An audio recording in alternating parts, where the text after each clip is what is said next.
In China, dragons bring rain and prosperity, but in Europe, they are monsters to be slain. Why does the same creature mean completely different things across cultures?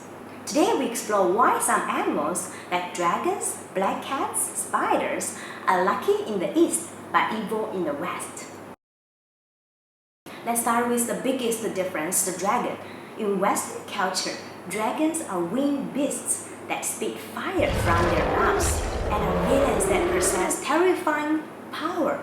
For example, there is a nameless dragon in the Nordic epic Beowulf, Maleficent in the Sleeping Beauty, and Smaug from the movie The Hobbit, and prophesy that the dragon slayer will eventually become a dragon. In China, dragons are serpentine, wise. They can control water. The dragon is a silent beast. It symbolizes the power of emperor. Only the emperors can wear dragon robes and sit on dragon thrones, symbolizing their supreme status. The emperor is called the true dragon son of heaven. You know, in many parts of China, there's awesome tradition during Spring Festival where people perform dragon dances. It's not just for show. The dragon actually represents good fortune and people's hopes for a happy life. Pretty cool, right? And in many places, you will find these temples and statues dedicated to the Dragon King. People actually go there to pray for rain when they need it. It's a way of asking for good weather and harvests. In Chinese, the pronunciation of dragon is long, or character idioms such as 龙腾虎跃, 龙马精神, 望子成龙. They are all full of auspicious meanings. Black cats get opposite treatment too.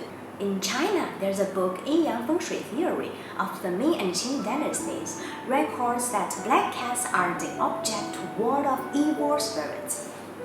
They can also ensure the peace of family.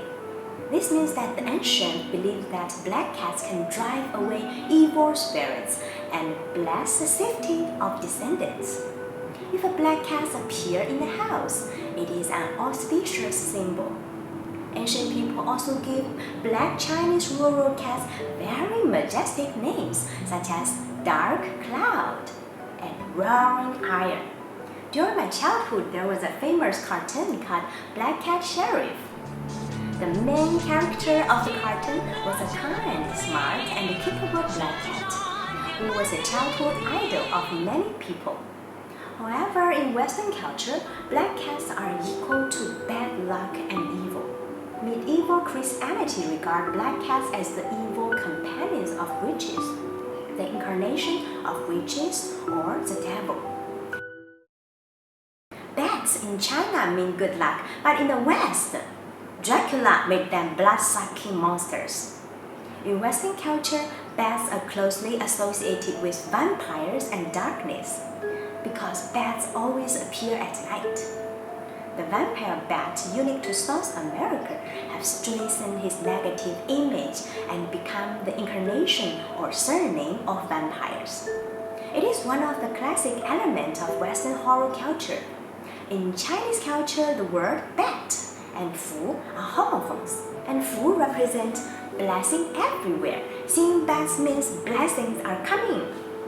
In traditional writing, fu can be seen everywhere, with the image of blessings and longevity, such as 五福捧寿, 天官赐福, 五福临门. Whether it is porcelain, furniture, or embroidery, the image of bats has always conveyed the meaning of longevity, wealth, health, and virtue. In the Western, spiders become a symbol of dark and evil forces because they hide in corners. It is also one of the most classic decorative elements of Halloween. Religious paintings in the Middle Ages like to use spiders to metaphorically represent those evil forces hide in the dark and full of conspiracy.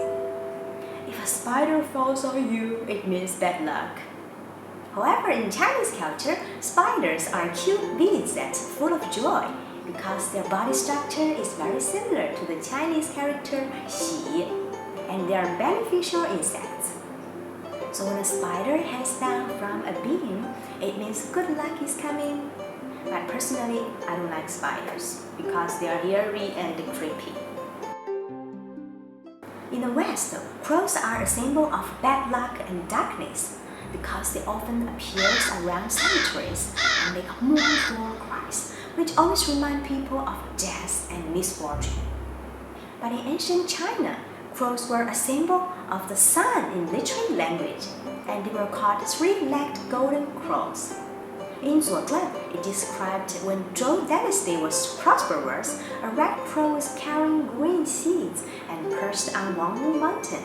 King Wu of Zhou and his ministers were delighted to see this and regarded it as an auspicious omen.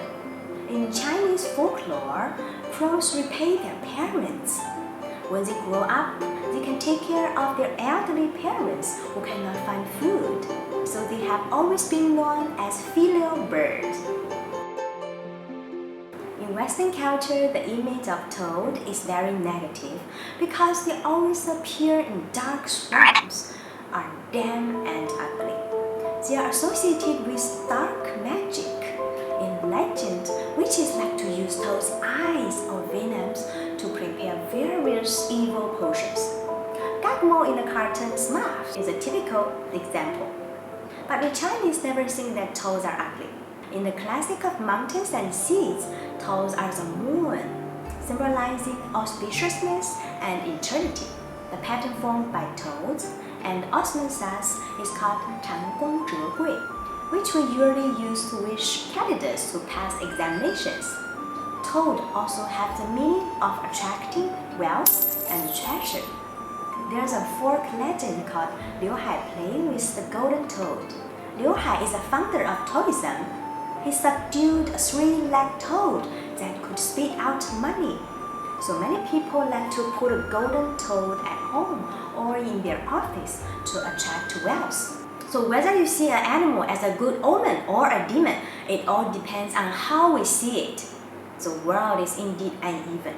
Some people choose to despise them, while we choose to make positive change and make the best use of them. In our eyes, all flowers are beautiful, all plants can be eaten or used as medicine, and all animals are useful, even if they are black and ugly. How do you think?